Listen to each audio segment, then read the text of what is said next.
Bonjour à tous, heureux de vous retrouver pour ce rendez-vous de l'actualité. Mais avant, voici les titres.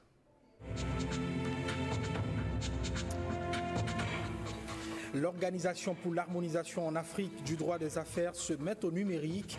Elle fait l'option de documents électroniques pour révolutionner le registre du commerce et le crédit immobilier.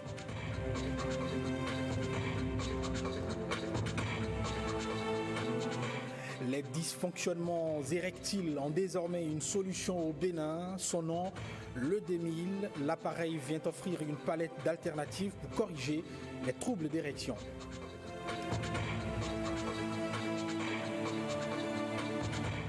Après plusieurs mois de disette, la cité de Ikobé a désormais une couronne. Sa Majesté Obade Kiwo Tebole a été fait roi de Kobé. Il a reçu le couronnement de ses attributs royaux.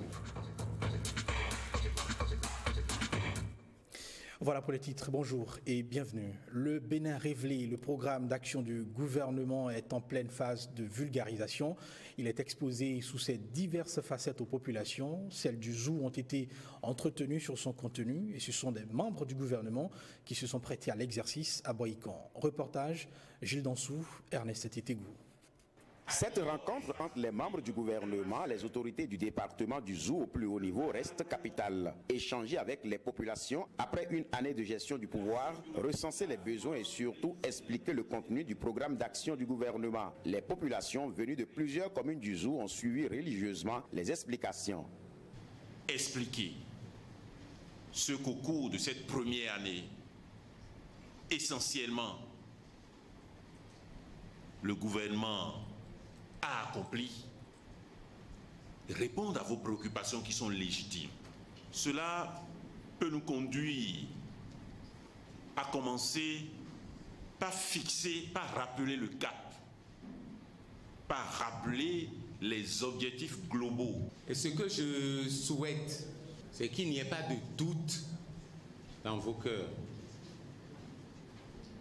Ne pas avoir de doute signifie que vous comprenez pourquoi on a fait ci, pourquoi on a fait ça. Pendant un an, on a passé un an, le ministre Dioguenou l'a dit, à assainir. On a passé un an à poser les jalons, à poser les fondations. On a passé un an à combler des trous. Le Bénin révélé est expliqué de fond en comble à travers une séance d'échange avec les populations. Au finish, la séance a été fructueuse. Nous avons écouté vraiment la population qui est très contente de tout ce qui se passe. Même les récupérations de l'espace public que les gens pensent que mais la population n'a pas compris. Non, la population a bien compris, estimant que oui, il faut ça à un moment donné. Donc toutes les réformes qui sont engagées aujourd'hui sont comprises effectivement par la population. En tout cas, c'est ce que nous avons remarqué. Et nous avons remercié pour dire que le cap sera toujours maintenu sur le développement du Bénin tout entier, sur le développement de notre pays pour permettre que nous comptions dans le Conseil, n'est-ce pas, des nations. Les populations du zoo appréhendent désormais mieux les grandes innovations du programme d'action du gouvernement et les perspectives à venir. Et dans le département de l'Atakora également, le gouvernement s'active à vanter les mérites de son programme d'action. C'est le ministre d'État Abdoulaye Biotchane à la tête d'une délégation de cadres natifs de la région et de parlementaires qui est à la baguette. Performance du gouvernement au niveau institutionnel et agricole via les réformes. Tout est mis à contribution pour convaincre. Également au menu des échanges avec les populations de la Pendjari, les investissements massifs contenus dans le Bénin révélé. Ronald Robinson, Alexis Assoba pour les détails. D'énormes ambitions pour assurer la transformation de la vie de tous les Béninois avant 2021. C'est ce que révèle ici à Tangueta le programme d'action du gouvernement. Loin des promesses de campagne, ce programme, c'est un paquet de 77 réformes soutenues par plus de 300 projets d'investissement, dont 45 prioritaires. Le Bénin révélé, ce n'est pas justement la mise en œuvre de projets, de programmes et l'utilisation de nos intelligences et de nos forces que nous allons transformer là où il n'y a rien en richesse. Dans l'agriculture, ici, il y a du bon riz de montagne. On produit du maïs et on produit de l'anacarde. Ce que nous voulons dans ces filières-là, c'est faire exactement ce que nous avons réussi dans le coton et améliorer la transformation Ici aussi, il y a les productions maraîchères. À côté des promesses de transformations institutionnelles, économiques et du volet social couvert par l'Arche, bien d'autres ont été faites aux populations de Kobli, Tangueta et Materi. Nous adhérons au programme parce que, en ce moment, le seul médecin du développement s'appelle Patrice Talon. Au niveau de l'Assemblée, nous vous rassurons devant nos populations ici de notre disponibilité à accompagner le gouvernement. C'est dans notre programme de finir ce barrage-là. Le programme des semences est un programme très important. Je peux vous assurer que dans quelques semaines, ils vont être payés. Le ministre d'État a noté au cours des échanges les autres préoccupations exprimées par les populations de la Pendjari. Nous sommes producteurs de coton depuis des dizaines d'années, mais jamais on a eu à bénéficier d'une usine. Le pays a été affecté par des ravageurs, surtout au niveau céréalier. D'ici là, la sauce est plus que la pâte. Il faut revoir comment faire pour subvenir à leurs besoins. Rassurer ces populations de l'Atakora espèrent, comme bien d'autres, notamment celle de Natitengu, toucher bientôt du doigt toutes ces bonnes nouvelles reçues. Toujours dans le cadre de cette tournée d'information et d'échange avec les populations au sujet du programme d'action du gouvernement, le député Barthélémy Kassa, aux côtés du ministre d'État chargé du plan et du développement, a fait des propositions autour des potentialités de la Pendjari en vue d'accroître l'économie touristique. Barthélémy Kassa et le ministre d'État sont au micro de Ronald Robinson et Alexis Sassoga. Thielé, Materi, Gwandé, frontière du Togo, où les Togolais sont en train déjà de faire le pont sur la Pendjari. Vous voulez encore nous créer notre contentieux. Heureusement que vous avez dit que vous allez nous aider à mieux gérer les frontières, mieux que par le passé. Ça nous rassure que le bitumage de cette route ne saurait être oublié. Pour faciliter et encourager le tourisme, il faut bel et bien le bitumage de la route Tangueta, Tanogo, Batia.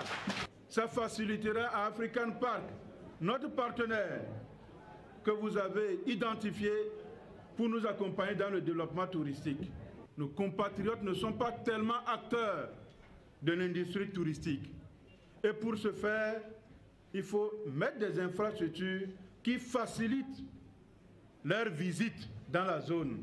Vous avez parlé des infrastructures hôtelières, mais moi je suis convaincu qu'il nous faut un centre régional de conférences, ici à Tangueta ou à Natitengu, afin que désormais les fonctionnaires d'État puissent être débarqués ici pour des conférences et profiter, voir ce que c'est que l'Atakora, ce que c'est que la réalité de la beauté du Bénin. La route Tangueta-Kobli-Datori, la route de Materi à la frontière du Togo et la route de Materi à Thielé et surtout la route Tangueta-Batia dont l'honorable a parlé.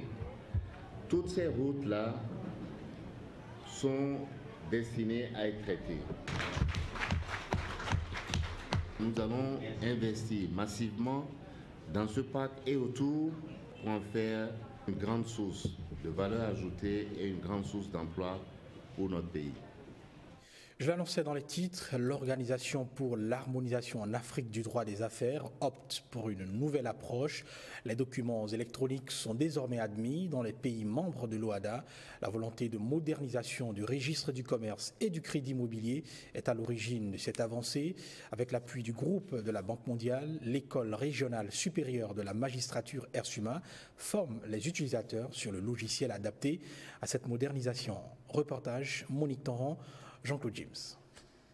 Le registre du commerce et du crédit immobilier RCCM est définitivement dans une phase de modernisation dans l'espace OHADA. Professionnels du droit, informaticiens et cadres des guichets uniques prennent une part active dans ce processus grâce à cette rencontre sur la solution logicielle intégrée de gestion des registres et fichiers nationaux. Cette formation technique est primordiale pour l'atteinte des objectifs du RCCM. Il est un registre d'identification de certains acteurs économiques, mais également de centralisation d'information de l'activité économique. L'utilisation des moyens électroniques dans l'accomplissement des formalités requises est devenue indispensable pour l'atteinte de ces objectifs. D'où la solution logicielle intégrée dont la prise en main a débuté et fait l'objet de cette présente formation. Pendant 5 jours, les participants vont se familiariser avec la solution logicielle intégrée qui offre des avantages aux États. Cette modernisation du registre du commerce et du crédit immobilier par son informatisation permet de prendre en compte les évolutions technologiques en vue d'assurer une information juridique et financière fiable, sincère et accessible sur les commerçants et les sociétés commerciales ainsi que sur les sûretés. Le droit OHADA, en y donnant une base légale, reconnaît désormais la validité des documents électroniques, écrits et signatures électroniques, l'utilisation de la conservation des documents électroniques, la dématérialisation des formalités administratives des entreprises et des garanties du crédit. Selon le directeur général de RSUMA, dans les 17 pays membres de l'OHADA, le logiciel doit être utilisé une fois la formation terminée pour que les objectifs soient réellement atteints. Retenez maintenant ce nom, Michel Olympe Djossouvi. Il est le nouveau président de la Chambre nationale des notaires du Bénin. Il succède à Pamphile Agbarin. La cérémonie de passation de charge entre les bureaux sortants et entrants a eu lieu à la maison du notariat en présence de la grande famille judiciaire, mais également en présence de nos reporters Rachida Toubiamaman et Bruno Hotebo. Michel Olympe Djossouvi prend officiellement service. À la tête d'un bureau de 4 membres, il a désormais la lourde responsabilité de conduire les destinées de la Chambre nationale des notaires du Bénin pour les 2 prochaines années. Une occasion de bilan pour le président sortant Pamphile Agbarin qui se félicite du chemin parcouru. Le bureau de la Chambre nationale des notaires du Bénin, au cours des 2 dernières années, a tenu à bonne date les assemblées générales ordinaires de notre Chambre. Le bureau a également tenu ses réunions hebdomadaires, lui permettant d'examiner les dossiers, les affaires qui lui sont soumis. Nous avons organisé au Bénin les universités des notariats d'Afrique, qui a connu un franc succès. Le nouveau président, tout en remerciant ses pairs, souhaite davantage œuvrer pour une maison du notariat plus au service du pays. La mandature que j'ai l'honneur de diriger mettra un accent particulier sur la contribution du notariat à l'œuvre de construction et de développement de notre pays. Nous devons davantage exercer notre fonction avec probité, disponibilité et diligence, et nous abstenir de tout comportement contraire à la dignité de notre condition d'officier public et ministériel. C'est donc une nouvelle page qui s'ouvre au notariat du Bénin et le nouveau bureau entend agir avec indépendance dans le strict respect de la loi. Politique à présent, la jeunesse patriote de Womé a organisé une séance de décryptage de l'actualité nationale. Elle a décidé d'éclairer les populations à la base sur les grandes réformes enclenchées par le gouvernement. Motif de cette rencontre, calmer les populations impatientes quant aux réalisations du nouveau départ et déçues face à l'oubli dont Womé semble être l'objet. Un chargé de mission du président de la République est allé assister à cette séance d'échange de points de vue sociopolitiques. Jules Akwaïkou, Patrick Djossou. La seule action déclare qui mérite d'être soulignée de 2 traits est le démarrage effectif du pont qui doit relier Kokotomé à Womé, dont la pierre a été posée plus de 3 fois sans démarrage effectif par l'ancien régime. Une seule action, insuffisante réalisation, pense Genevieux, hommes et femmes de Womé, une grande localité de la commune d'Abomey-Calavi. Des personnes qui avaient mouillé le maillot pour offrir un score imposant lors de l'élection du président Patrice Talon. Allocution du comité d'organisation, intervention des représentants de la population, discussion sur les acquis du nouveau départ. Tout est signé, consigné et confié au chargé de mission du président de la République, un parrain qui propose au peuple le sigle PPC. PPC. C'est avec cette patience, c'est avec la persévérance et le courage que vous allez soutenir le président Patrice Talon, qui est une chance pour le Bénin. Comme le bon pasteur Patrice Talon, président de la République, est un homme qui utilise même ceux qui l'ont combattu hier. Parce qu'il pense que dans la reconstruction du Bénin, l'état dans lequel le pays a été retrouvé, on ne peut pas laisser un fils de côté. Laissant de côté les explications fournies dans les locaux de ce sanctuaire du savoir, jeunes, élus locaux et chargés de mission sont allés constater l'évolution du chantier du pont de Womé que les réseaux sociaux tassaient d'éléphants blancs. Parlons maintenant de ces soucis de santé, panne sexuelle ou dysfonctionnement érectile. Si vous souffrez de quelconque trouble sexuel, la solution pourrait s'appeler ED1000. La clinique Le Williams à Godomé vient en effet d'acquérir ce matériel de traitement des dysfonctionnements érectiles et c'est la société Majesty Service qui en est le fournisseur. Il s'agit en clair d'un nouvel horizon de solutions thérapeutiques pour les patients qui souffrent de troubles érectiles. Angela Kouidja, Daniel Ada. ED1000, c'est son nom. Cet appareil est le tout premier au Bénin et traite les troubles de l'érection.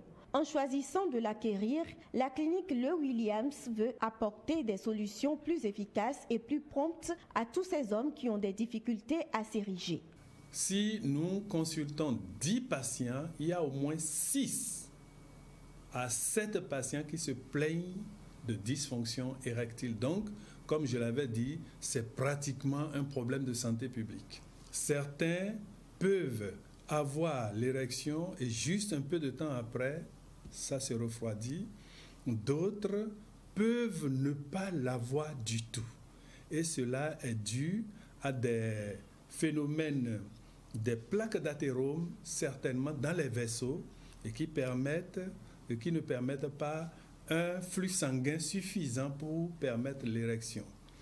D'autres, c'est des lésions médulaires, c'est des lésions ou lors d'une maladie prostatique, c'est des compressions des nerfs érecteurs qui faiblissent donc le sexe. C'est au cours d'un symposium sur la problématique des dysfonctionnements érectiles que la société Majesty Service s'est rendue compte de la nécessité d'équiper les cliniques béninoises de cet appareil.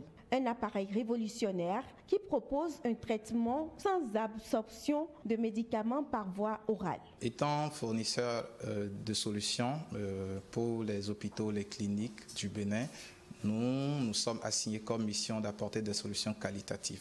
Et c'est dans cette quête-là que nous sommes tombés sur la force des choses, sur le ED1000, qui est cet instrument qui utilise une technologie de shockwave qui traite le dysfonctionnement érectile. Le mécanisme que nous comptons mettre en place avec notre ou nos clients, c'est de leur permettre d'accéder facilement aux consommables de cet équipement à moins de coûts, histoire de permettre également aux patients en retour d'accéder à des solutions abordables. Le ED1000 promet ainsi de meilleurs lendemains aux problèmes de troubles érectiles. Une formation est prévue pour le personnel de la clinique Le Williams.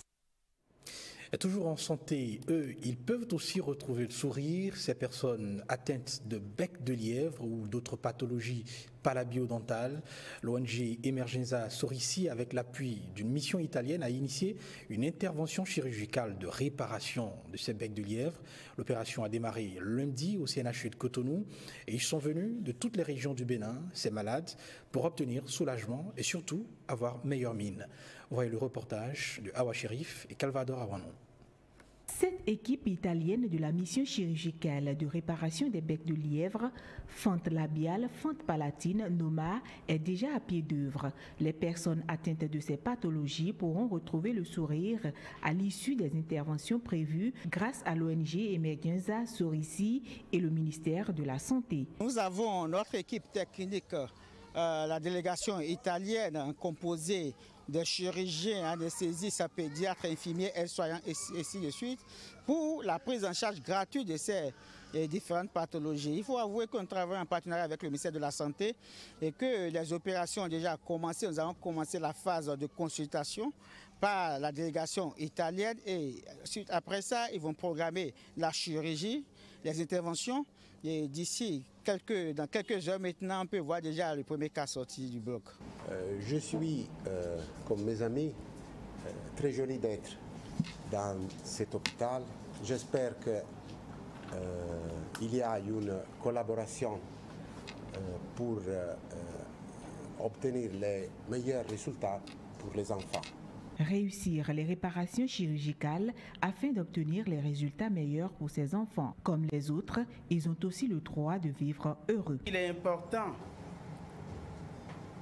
que les Béninois qui bénéficient de cette mission, je veux dire les Béninois qui sont réparés, soient des personnes qui sont acceptées dans notre société.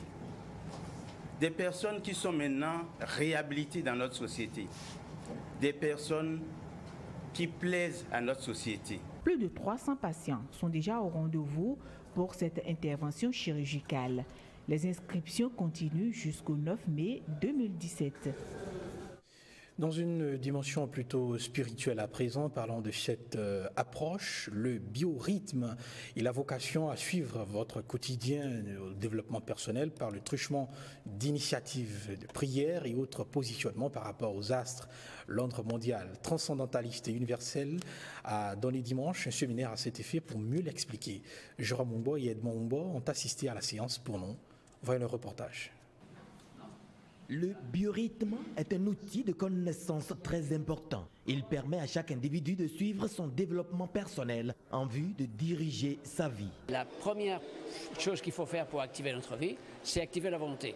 C'est-à-dire il faut se mettre en marche, il faut cesser de dire tiens l'autre est le coupable de m'arrêter, sinon dire non moi je peux diriger ma vie. Et comme je peux diriger ma vie, c'est à moi de le faire, alors je dois agir. Je dois mettre ma volonté en marche, je dois me lever tôt le matin, je dois travailler, je dois prier, je dois bouger mes énergies. C'est comme conduire ta voiture. Tu peux être conduit par un autre, c'est-à-dire tu dois monter dans un autobus dans lequel tu fais tous les arrêts jusqu'à arriver à l'arrêt que tu veux, ou bien tu prends ta voiture directement, c'est toi qui conduis et que tu vas directement là où tu veux aller. C'est cette connaissance que l'Ordre des marins-pêcheurs de l'École transcendantaliste universelle ETU enseigne aux participants pour qui rien ne sera plus comme avant. Ce biorhythme nous permet vraiment d'avancer, de poser des actes corrects, mais spirituellement aussi d'avancer. Parce que les erreurs que nous commettons chaque jour nous retardent dans notre évolution. Si je plante une mauvaise graine, c'est clair que c'est un mauvais fruit que je récolte. Alors, pourquoi ne pas connaître tous ces détails qui me permettent de poser l'acte qu'il faut et au moment où il faut. On cherche le chemin du savoir, de la connaissance. S'ils cherchent, ils trouveront. On dit que quand le disciple est prêt, le maître est présent pour l'enseigner. On est ignorant, mais on croit connaître, mais en réalité, la connaissance est encore ailleurs. Et aujourd'hui, on a eu beaucoup de connaissances sur le plan spirituel et je crois que ça va nous aider beaucoup dans la vie. À partir du biorhythme, avec ce que nous venons d'apprendre tout de suite, nous comprenons que l'homme est dimensionnel et que nous ne devons pas vivre dans la vie n'importe comment et qu'on doit avoir des pas vraiment d'ordre. Les participants savent désormais quoi faire à chaque instant de leur vie afin d'être maîtres de leur destin, un destin qu'ils sont appelés à réaliser pleinement. L'école transcendantaliste universelle ETU est également implantée à Cotonou et elle transmet des connaissances aussi bien théoriques que pratiques. Voilà, ce sera tout pour cette édition. Merci de nous avoir suivis. Excellent après-midi en compagnie de nos programmes.